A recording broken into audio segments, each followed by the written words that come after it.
My podcast is usually about, how someone's career begins. You started writing scripts. Where did that come from? Why did you start doing that? Where did it begin? My mum did amateur dramatics. I didn't even know I wanted to be an actor when I went to university. I just wanted to get laid. And I was able to impersonate people, and people would often say, you should be on TV. And people said it quite a lot. I thought, well, maybe I should. When that phone call happened, I was like, like the tears of joy. I am not just thinking about them for the part we're auditioning. I'm thinking about them for a whole bunch of other stuff that hasn't even happened yet. But I so distinctly remember walking down the street thinking, I've just decided the course, maybe, of the rest of my life. And I don't know if it's because it's what I want, or because a very posh lady said to me. It's like number one on my little list of dreams. Like, oh my God, my dream has just come true. Brad Pitt being in the seat of the car, how much of that is real? All of it. What's up, Doc? Freddy Krueger!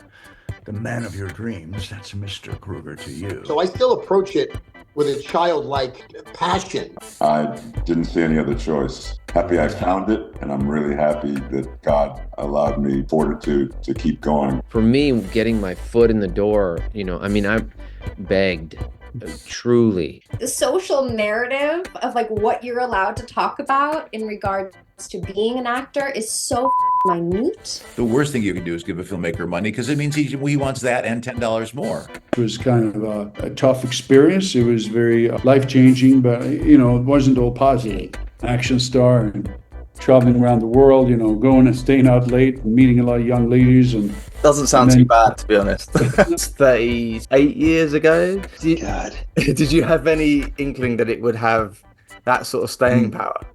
No, certainly not. I don't think anybody did. I get choked up. Like it buckles me. I auditioned quite a few people for that role. No one was like Patrick. I can't tell you that was the movie that launched him, but I can tell you that people still come up to me today and say how wonderful he was. My advice would be knock on doors.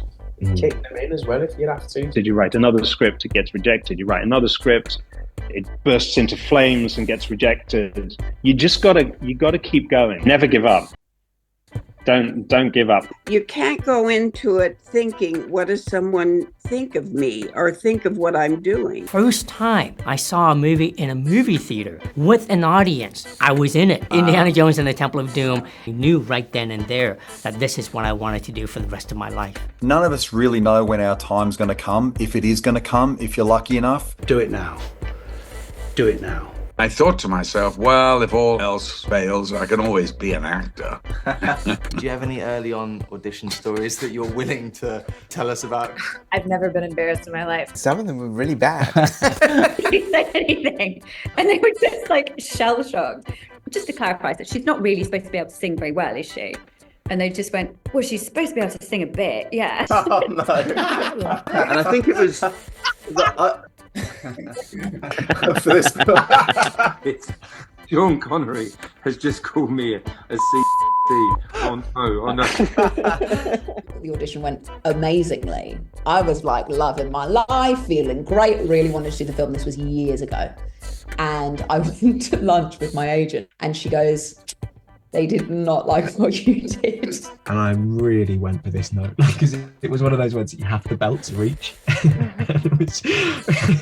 and just soared past it. What your secret is to your great head of hair, but we'll do that another time. I have nothing to do with it. It just grows. What can I say? Thank God. Whenever I'm feeling like I might give up, I'm going to watch this clip and just remind myself, keep going, never give up. If you're up for 25, 30 minutes, that would be great. I think you'd be bored out of your mind after 14 minutes. That's genius.